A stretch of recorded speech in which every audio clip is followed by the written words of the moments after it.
요건 정말 장염은 탈수만 조심하면 되고, 탈수만 조심하면 병원에 안 가도 됩니다. 토를 마구마구 하는 장염은 탈수가 조만간 오기 때문에 보통 긴장을 합니다. 이렇게 잔뜩 막 밤새 토하고 있는 애들을 집에서 어떻게 관리하면 좋을까요? 어저께 저도 요거 그대로 했어요.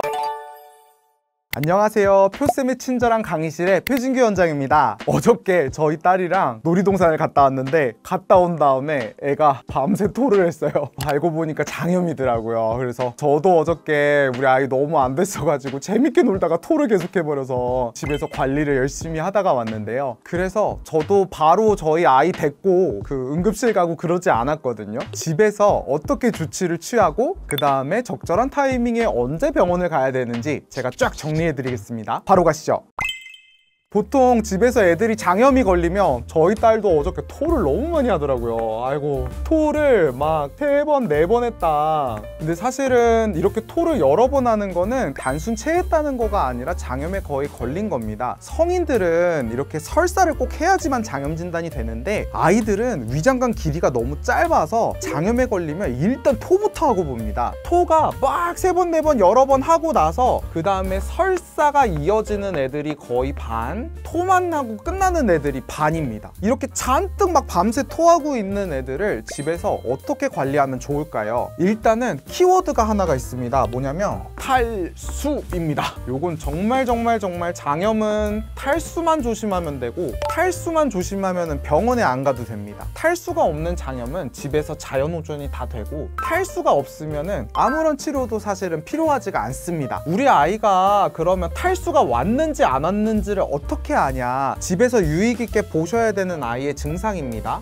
먼저는 아이가 처집니다. 그래서 사실 저희 딸도 어저께 좀 처져가지고 계속 누워만 있고 토한 다음에 또 잘라고만 그러고, 이게 되게 안 좋은 탈수의 증거입니다. 또 두 번째로는 소변량이 감소합니다. 하루에 원래 한 6번, 7번씩 소변 봤던 아가들이 갑자기 소변을 하루에 1번, 2번 이런 식으로 굉장히 소변량을 적게 보게 됩니다. 그러면 탈수가 왔다고 판단하시면 됩니다. 요 두 가지 상태, 그거 말고도 몇 가지 피부의 색깔이 창백해진다든지, 손가락 끝에가 눌렀는데 혈색이 안 돌아온다든지 여러 가지 사인들이 있는데, 집에서 간단하게 그냥 요 두 개만 기억하시면 됩니다. 그러면서 세 번째, 탈수의 증거는 아니지만 안 먹는다.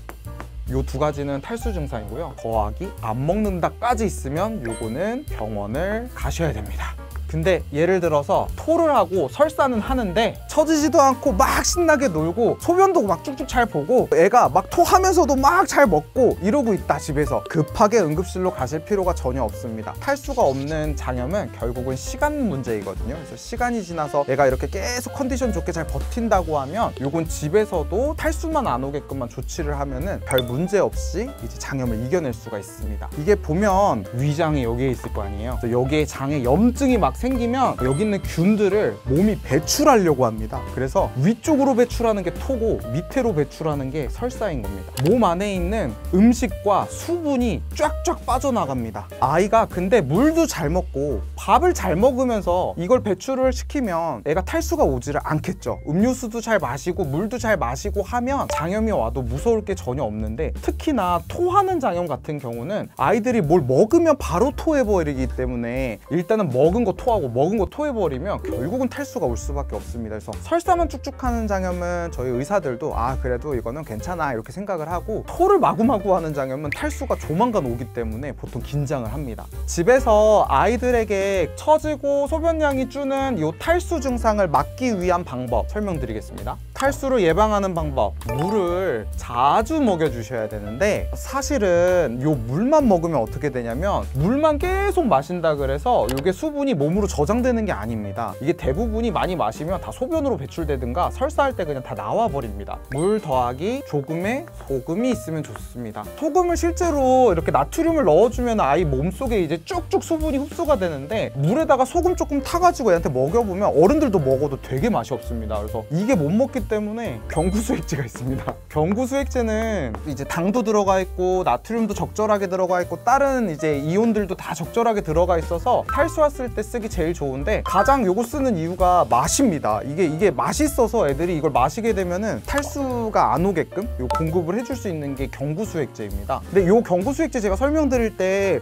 그냥 포카리 스웨트 같은 이온 음료 이거 장염일 때 많이 마시면 좋잖아요 하시는데, 사실은 소아과 학회에서도 그렇고 이제 미국 CDC에서도 이온 음료는 권하지를 않습니다. 왜 그러냐면 이온 음료는 나트륨 함량은 그렇게 나쁘지는 않은데 당이 너무 높아서 사실은 물, 소금 이것도 잔뜩 마셔줘야 되고 경구수액제도 잔뜩 먹어줘야 되는데, 이온 음료를 잔뜩 먹게 되면 혈당 스파이크가 갑자기 와버립니다. 그래서 요거는 아이 건강에 그닥 좋지가 않아서 경구수액제를 먹이시든 아니면 물에다가 소금 조금 넣어서 먹이시든 계속 옆에서 조금씩 먹여주시면 탈수 예방에 도움이 됩니다. 요즘에 제로 이온 음료 같은 것도 있잖아요. 그런 거는 제로 음료들이 아이에게 어떻게 작용할지가 뭐 과학적으로 이게 안전하다는 그런 거가 없어가지고, 이게 아이들한테서는 먹이지 말라 막 이런 내용들이 없더라도 사실은 안전하게 입증된 것들만 먹이는 게 되게 중요합니다. 애들한테는 조그만한 문제가 있어도 크게 반응을 하기 때문에 가능하면 입증된 거는 물 더하기 소금이나 경구수액제 같은 걸로 탈수를 예방할 수가 있습니다. 원래는 우리나라에 경구수액제가 없었어요. 그런데 몇 년 안 됐을걸요, 경구수액제가 우리나라에서 이제 유통된 지가. 그래서 이제는 쉽게 소아청소년과나 아니면 약국에도 들여놓은 약국도 있어요. 그래서 가서 물어보시면은 경구수액제 뭐 링거라이트 아니면 옛날에 있던 그 일본 제품들이 있는데, 집에 그래서 상비용으로 좀 놔두면 좋아요. 이거 하나 놔두면 꼭 장염일 때만 먹으시라 이게 아니라, 아이가 혹시나 열감기 너무 심할 때도 탈수 때문에 수액 맞아야 될 수 있고, 폐렴 걸렸을 때도 탈수 때문에 수액 맞아야 될 수 있는데, 그 전에 집에서 버티기에는 경구수액제처럼 좋은 게 없습니다. 이게 제가 하는 얘기가 아니라 그 교과서에서도 경구수액제에 대한 칭찬이 엄청 많습니다. 그래서 요거는 요즘에 우리나라에서도 상비용으로 많이 이제 판매가 되니까 요거 하나 구매해 놓으시면은 탈수 예방할 때 많이 도움이 될 겁니다. 경구수액제들은 그 당이랑 나트륨 농도, 칼륨 농도, 여러 가지 이온들의 농도가 아이들 탈수를 교정하도록 정밀하게 세팅되어 있는 수액이라서 사실은 너무 막 맛있고 달다 그래가지고 걱정하면서 먹으실 필요가 전혀 없습니다. 그래서 아이들 장염일 때 집에서 식사를 어떻게 해야 되냐,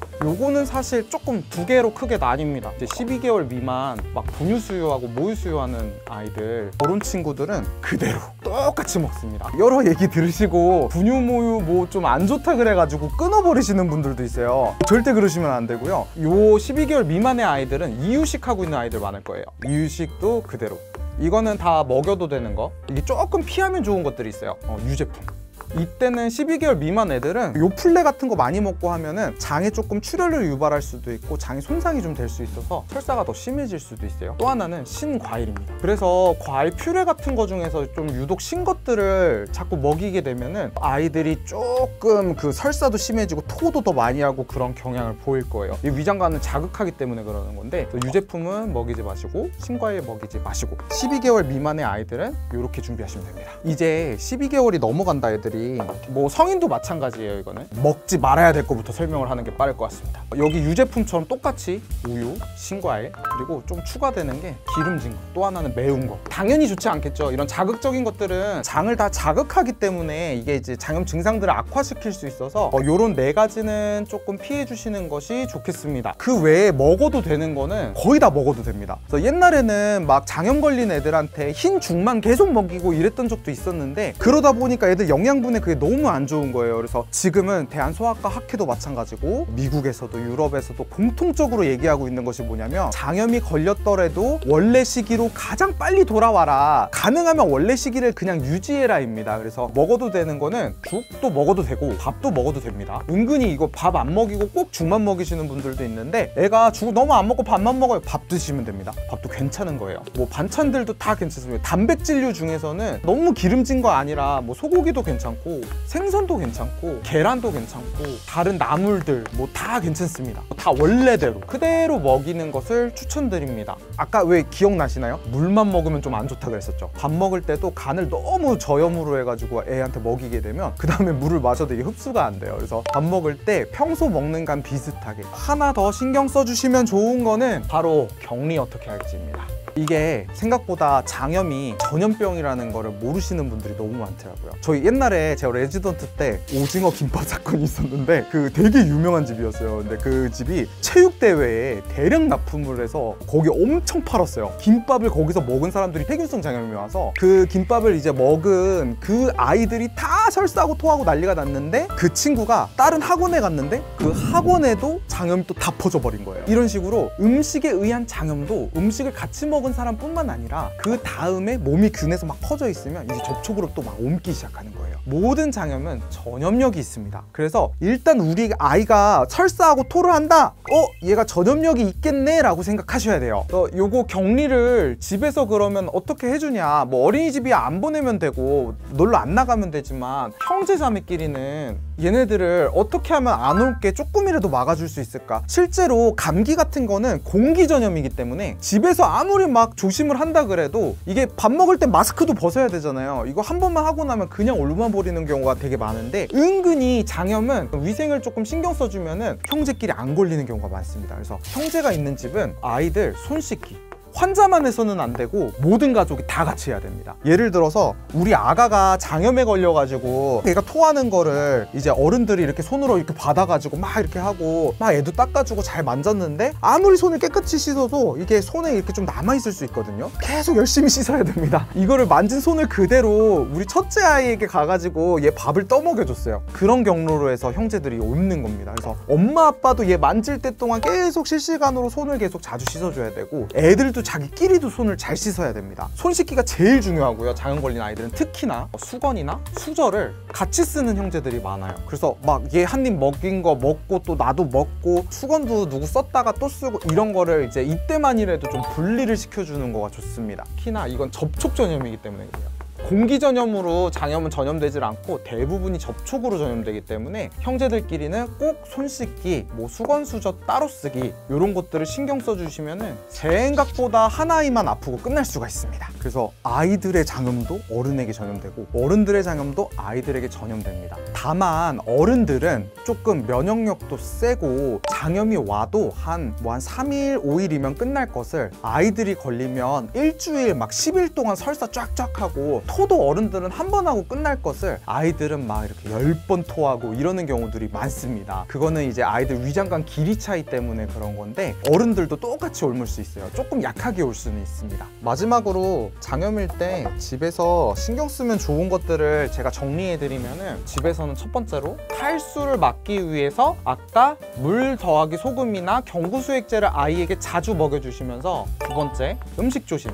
제가 이제 12개월 이하인 아이들, 이상인 아이들에게 먹어도 되는 거, 안 먹여도 되는 거 요거 알려드렸죠. 그리고 세 번째는 형제들끼리 이제 전염되는 거 요 세 가지를 딱딱딱 지켜주시면서 집에서 봐주시면은 만점 부모님입니다. 이렇게 지켜줬더니만 바이러스성 장염이 제일 많기 때문에 이렇게 처지고 소변량 적어지고 안 먹고 이런 증상만 없다고 하면 시간이 지나면서 균이 몸에서 설사나 구토를 통해서 빠져나가면서 아이가 좋아지는 것입니다. 병원에 사실 안 가도 사실 별 문제는 없고요. 그럼에도 불구하고 이런 탈수 증상이 조금 보인다고 하면 아이가 병원에 가서 구토를 조금 횟수를 낮춰주게끔 하는 여러 가지 약들이나 설사 횟수를 좀 줄여주는 약들을 받아서 탈수를 막게끔 하는 게 장염의 치료입니다. 장염약이 별게 없어요. 이게 탈수를 안 시키게 하려고 쓰는 거거든요. 약을 먹는다 그래서 바이러스가 막 7일 갈 거가 갑자기 3일 만에 끝나고 이게 불가능합니다. 7일 갈 균은 약을 먹든 안 먹든 똑같이 7일을 가는 건데 아이가 그래서 탈수가 와서 너무 힘들어한다 그러면 약을 쓰면서 요 기간을 버티게 해주는 거고, 그리고 아이가 예를 들어서 컨디션이 너무 멀쩡하다 그럼 약을 안 먹고 요 기간만 지나면 다 좋아지는 것입니다. 바이러스가 원래 그렇습니다. 그래서 지금까지 제가 장염일 때 집에서 어떻게 조치를 취해야 되는지에 대해서 쭉 설명드렸습니다. 어저께 저도 이거 그대로 했어요. 그래서 저희 딸이 좀 처지기는 했는데 그래도 수액 맞을 정도는 아니고 애가 소변량도 괜찮고 어느 정도 먹어가지고 집에서 이렇게 딱 탈수 예방하고 음식 가려 먹이고 열심히 씻기면서 이러면서 집에서 봤습니다. 저희 표쌤의 친절한 진료실을 시청하시는 보호자분들은 이렇게 똑똑하고 현명하게 바로 응급실로 저녁에 막 힘들게 달려가는 거가 아니라 아이 상태가 좀 괜찮다고 하면 판단을 집에서 조금 하셔가지고 이런 조치들 취하면서 버텨주시면 될 것 같습니다. 이상 표쌤의 친절한 강의실의 표진규 원장이었습니다. 안녕.